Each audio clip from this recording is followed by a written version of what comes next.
Once upon a time, there was a puppy named Spot and a kitten named Fluffy. They lived in a big house with a nice family who loved them very much. Spot and Fluffy were best friends and they did everything together. They played with toys, chased each other around the house, and cuddled on the couch.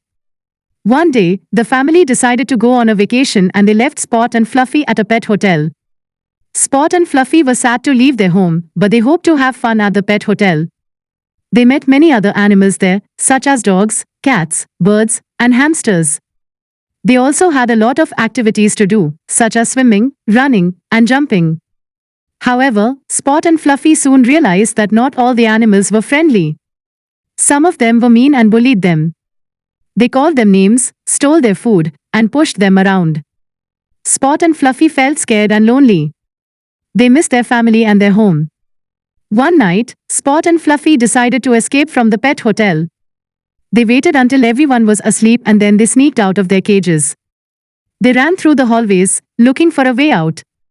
They saw a window that was slightly open and they jumped through it. They landed on the grass outside and ran as fast as they could. They ran for a long time, until they reached a park. They were tired and hungry, so they decided to rest under a tree. They hoped to find their way back home soon. They cuddled together and fell asleep. The next morning, they woke up to the sound of a familiar voice. It was their owner, who had come to look for them. He had seen the news that the pet hotel had been robbed and that some animals had escaped. He was worried sick about Spot and Fluffy. He had searched all over the city for them, until he found them at the park. He was overjoyed to see them and hugged them tightly.